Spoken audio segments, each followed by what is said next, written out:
Hello and welcome to Nobody Enun's series of Warcraft's history, where we discuss the lore of the Warcraft universe and the edited lore that was changed for the World of Warcraft game by Blizzard.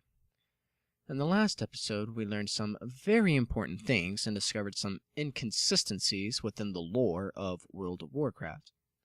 However, we did conclude that with the new lore so far, the universe had been created through some unknown means.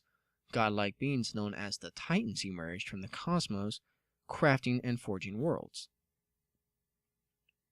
Through the centuries, demonic beings from the twisting nether emerged, seeking to destroy the Titans' works and devour the energies of the worlds they had created. The Pantheon, the Titan High Council, had elected Sargeras, the greatest of their warriors, to battle these demons.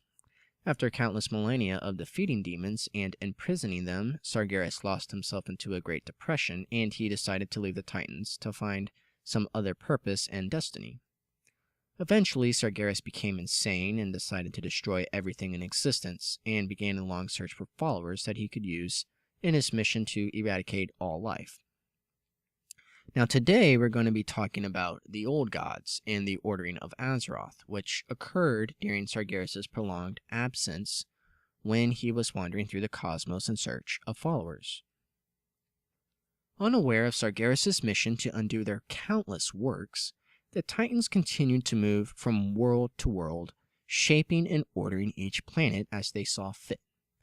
Along their journey, they happened upon a small world that its inhabitants would later name Azeroth. As the Titans made their way across the primordial landscape, they encountered a number of hostile elemental beings. These elementals, who worshipped a race of unfathomably evil beings known only as the Old Gods, vowed to drive the Titans back and to keep their world inviolate from the invaders' metallic touch. The Pantheon, disturbed by the Old Gods' penchant for evil, waged war upon the elementals and their dark masters. The Old Gods' armies were led by the most powerful elemental lieutenants: Ragnaros, the Fire Lord; Therazane, the Stone Mother; Alikir, the Wind Lord; and Neptulon, the Tide Hunter. Their chaotic forces raged across the face of the world and clashed with the colossal Titans.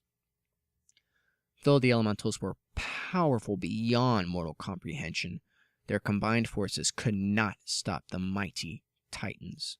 One by one, the elemental lords fell and their forces dispersed. The Pantheon shattered the Old Gods' citadels and chained the four evil gods far beneath the surface of the world. Without the Old Gods' power to keep their raging spirits bound to the physical world, the elementals were banished to an abyssal plane where they would contend with one another for all eternity. With the elementals' departure, nature calmed, and the world settled into a peaceful harmony. The Titans saw that the threat was contained and set to work. The Titans empowered a number of races to help them fashion the world. To help them carve out the fathomless caverns beneath the earth, the Titans created the dwarf-like earthen from magical living stone.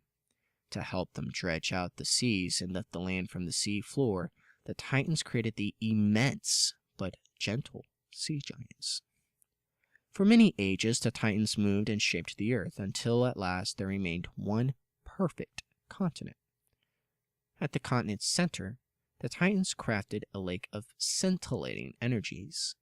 The lake, which they named the Well of Eternity, was to be the fount of life for the world.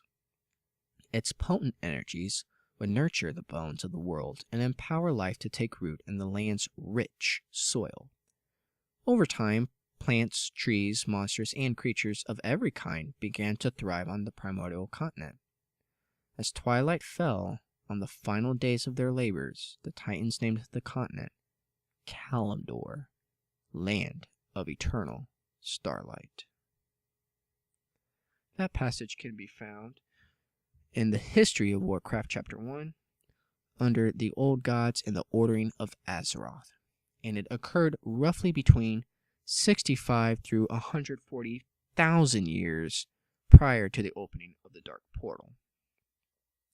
This next passage is found in Warcraft RPG, Shadow and Light, page 67, under Powers of Azeroth. There exist beings known only in legends to the peoples of Azeroth. Yet they are beings who have shaped not only the course of history in the world of Warcraft, but often the world itself. The elemental lords, ruling over planes of pure power and awaiting the time when they will once again serve the banished old gods. The Titans, whom the dwarves believe created Azeroth and many of its races. The great and powerful dragons who watch over the Titans' creation. The moon goddess Elune and the demigod-like beings she created to protect and guide the creatures of the land. They are the ancient powers. While mortals fight wars to lay claim to villages and kingdoms, the powers wage a perpetual struggle to determine who will dominate the whole of the universe, with Azeroth the nearest battlefield. Though rarely seen in a Warcraft RPG campaign, the influence of the ancient powers is ever present. In this chapter, you will learn what is known about them and how they wrought Azeroth from pure chaos and formed it into the world it is today. Under Ancient Powers Mortal Pawns. In the world of the Warcraft RPG, the ancient powers rule supreme in their particular bastions, unsurpassed in power, knowledge, and ability. Each also possesses its own personality and agenda, which has led each to interact with mortals in its own way. In some cases, an ancient power may take an interest in a hero early in her life. The powers have an innate understanding of prophecy and divination surpassing that of mortals, and they are often aware of a hero's fate long before the hero takes her first steps onto the path of adventure. A power may send monsters to kill a nascent hero years before she has an opportunity to meddle in the power's schemes, or it may subtly assist her by quietly guiding her towards allies, information, or hidden artifacts that will help her achieve her destiny. When unable to act or unwilling to show their hands, their ancient powers use mortal heroes and villains as agents to further their own agendas. Sargeras used Ashara as his servant in an attempt to open the Well of Eternity, and the human wizard Ronan was the cat's paw of the dragons during the Second War. As characters in a Warcraft campaign reach epic levels of play, they may be approached by an ancient power and asked to undertake a quest. Characters must take care when serving in Eternal, however, as completing a task for a power may mean incredible reward and thanks for a service well performed, or utter destruction as the Eternal hides its tracks. Now the following is found on page 100 from the same book, under the Elemental Lords. Former servants of the evil old gods, the Elemental Lords once ruled Azeroth. Yet when the Titans defeated the old gods, they banished the Elemental Lords and all elementals to a planar prison known now as the Elemental Plane. Currently, Ragnaros, the Fire Lord, inhabits Azeroth, a somewhat unwilling captive of the dark iron dwarves who worship him, and while he seeks to return to the Elemental Plane, he may still wreak grave destruction upon Azeroth. See Chapter 5 for details on each Elemental Lord's realm in the Elemental Plane. The Elemental Lords have two special abilities tied to their elemental natures: Elemental Command and Elemental Magic Control. Alright, so who were the old gods? What were they? Where did they come from? And where are they now? These are a few of the many questions surrounding this peculiar time and event of the Warcraft history. As far as we know, the old gods, also known as the Old Whisperings, the Elder Gods, the Old Lords, the Old Ones, or the Dread Elders, are mysterious, godlike, and great malefic horrors which ruled in tyranny over the infant universe before they were defeated and sequestered within the primordial world of Azeroth by the Titanic Pantheon. Only very few mortals have ever been aware of the old gods' existence, and fewer still consider them anything more than ominous myths from a time before time began, the rumor of a dread and ancient past that should forever stay forgotten to the mortal races. According to official sources, the old gods were characterized as the sleeping evil beneath the earth, whose telepathic whispers eventually became indistinguishable from one's own maddened thoughts. Beyond the things attributed to the old gods as a whole, individual old gods do share some common factors between them. For example, both Cthulhu and Yogg-Saron are fought with a section of their bodies, and both appear to have countless tentacles below the surface. As we can clearly see, the old gods and other ancient powers were indeed incredibly powerful beyond comprehension. It's nearly impossible to understand how this war was even fought between the two colossal forces, as their powers are all but perplexing, and hardly any information is given in great detail on the matter. All that is really certain is that the war did occur, and after the war the Titans banished the elemental lords into the elemental plane and imprisoned the old gods deep beneath Azeroth. After this threat was contained, the Titans began to both heal and rebuild Azeroth. The old gods and the other ancient powers are so wise and great in power, they are actually able to see events in the future and possibly even their own deaths, as explained in the Warcraft RPG. It's not known how far into the future they can see, though it seems to be far enough for them to plan events and wait patiently thousands of years in advance. It's not known if their attempts to stop these events ironically causes their defeats, or if their demise is completely unavoidable as a whole. The only named or known old gods so far are as following: Cthulhu, who resides deep beneath the ruins of Ahn'Qiraj, at the far reaches of Silithus; Yogg-Saron, banished deep inside Ulduar in Northrend; N'Zoth. It is unknown where he resides, though it is believed that he was banished beneath the sea, and he may be the old god who corrupted both Ashara into the Naga and Netherian into Deathwing. Y'Shaarj resides in what is now known as Pandaria, but was slain by the Titans. His shadow remains as the Curse of Pandaria. It should also be stated that the elemental lords were not the old gods themselves, but the combatants for the old gods. The elemental lords served the old gods and worshipped them, which would explain why the elemental lords are so chaotic and destructive in nature. There are some inconsistencies on what actually did occur during this time, as well as how many old gods were present in the war. However, none of them can be confirmed as accurate or inaccurate at this time, as Blizzard has not given any official statement on the subject, though I'm sure they will at a later date. Depending on the source, 3, 4, or even 5 old gods lie imprisoned. Some of these sources implicate that these were the total numbers and limits of all the old gods. However, the RPG implies that there were even more than 5 old gods, including those imprisoned or killed. The Warcraft 3 manual states that 5 old gods were chained beneath the world. The Pantheon shattered the old gods' citadels and chained the 5 evil gods far beneath the surface of the world. According to the Warcraft book War of the Ancients trilogy, there are 3 old gods still living imprisoned and chained by the Titans deep beneath the surface of Azeroth. There may be more, however. These 3 are indicated to have formed some sort of alliance, simply to be able to escape their imprisonment. According to the old gods in the Ordering of Azeroth, as we read, 4 old gods were imprisoned beneath the world.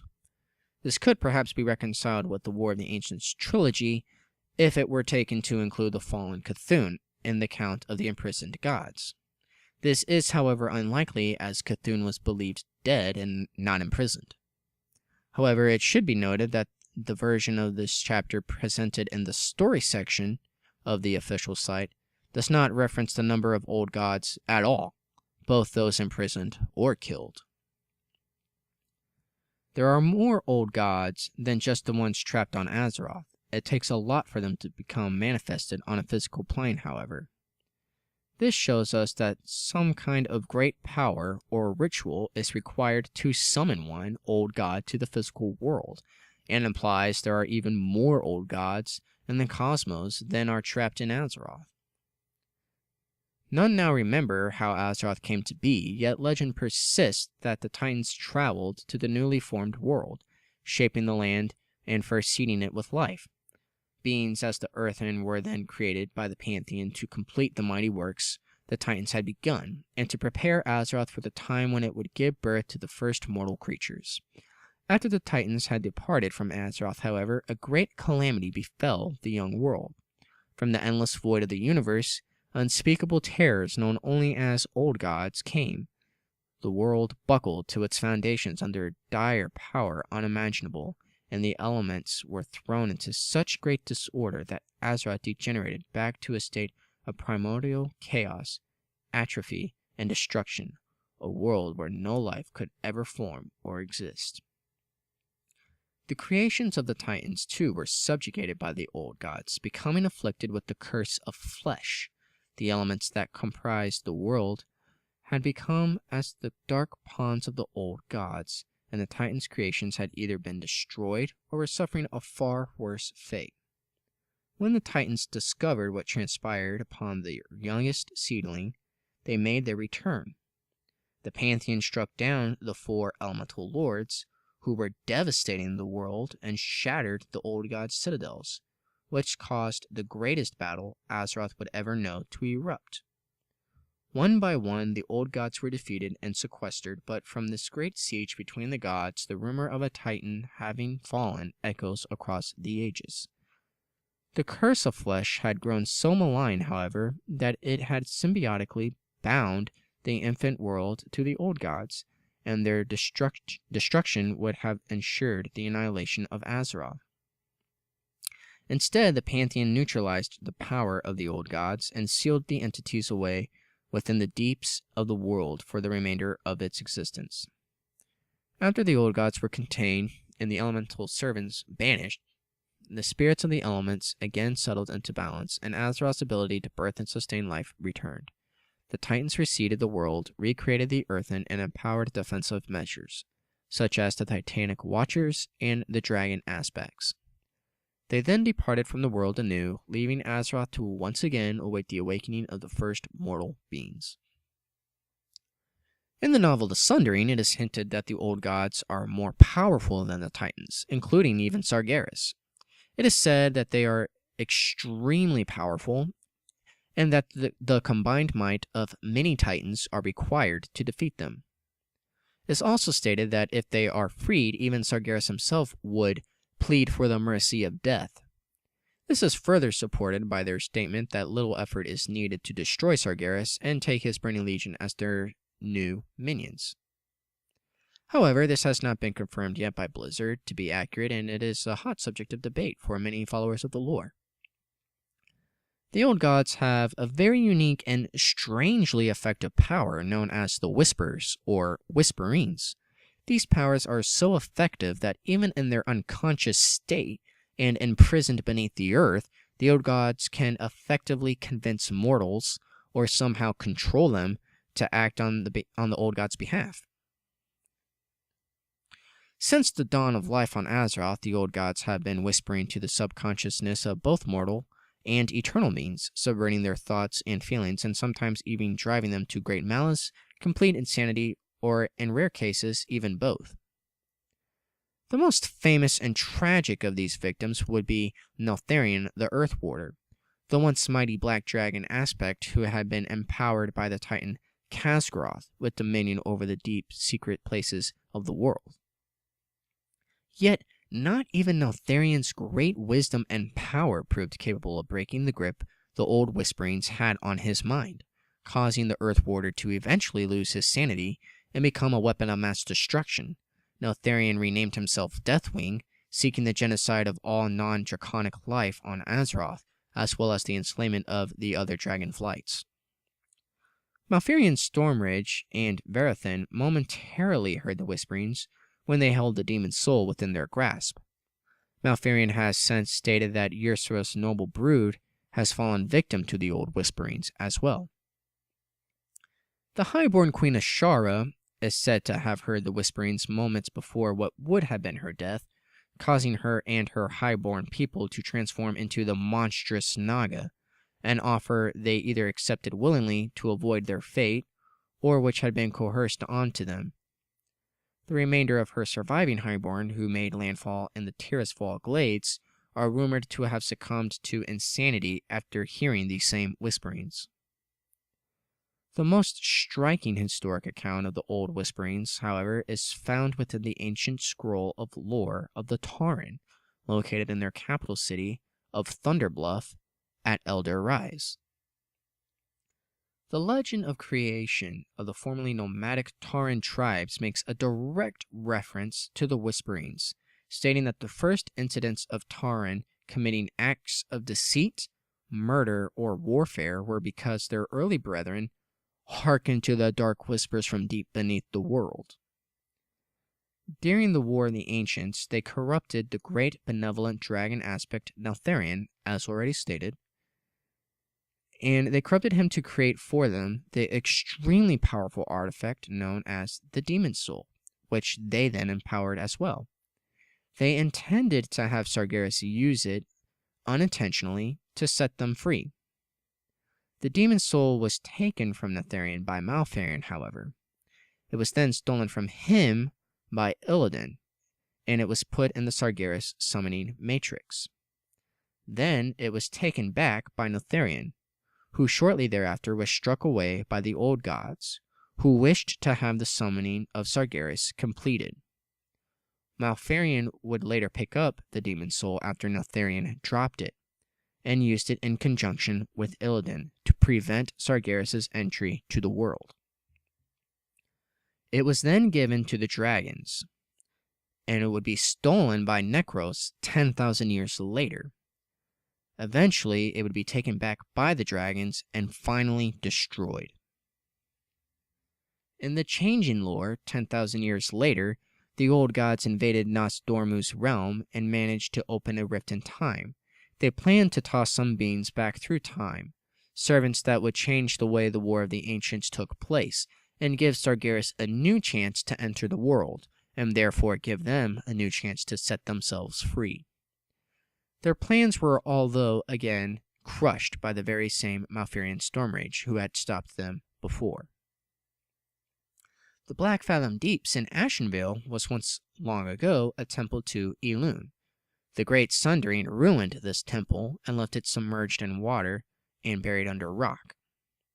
Corruption from the old gods seeped up and tainted the sacred moonwell. There may be an old god in the Black Fathom Deeps. There are suggestions that old gods lie in or around the Black Fathom Deeps, but that's not to be confused with Akumea, who was only influenced by the powers of the old gods. Sometime between the Third War and the reopening of the Dark Portal, Cthulhu awoke completely and was able to physically return to Azeroth in the ruins of Ahn'Qiraj. Packs of brave heroes marshaled outside the great Qiraji gates, tore them down, and slew the old god. At some point during his stewardship of Ulduar, Loken came under the sway of Yogg-Saron, imprisoned within, and eventually betrayed both the Pantheon and his own brother, Thorim. He resides in Ulduar's Halls of Lightning, seeking to free Yogg-Saron completely and bring down the Pantheon. During the crusade against the Lich King in Northrend, this came to the attention of the Kirintor, who recruited adventurers from the Alliance and the Horde to lay siege to Ulduar. They were victorious, and Yogg-Saron was once again defeated. According to Malfurion Stormrage, one of the old gods is behind the nightmare corrupting the Emerald Dream. Although the Nightmare Lord in the dream turned out to be the Satyr Lord Xavius, it is suspected that he was working for higher powers. This seems also to be confirmed in the Cataclysm expansion later on. So what were the old gods exactly? Terrifying, powerful, malefic horrors, bent on total destruction and chaos. Where did they come from? No one really knows, but it's believed from either beyond the twisting nether or from an even further reach of the cosmos. How many are there? Or how many existed? There are at least 4 imprisoned on Azeroth, but it is believed that many more exist in the cosmos. So what really happened in this war? Honestly, we don't really know.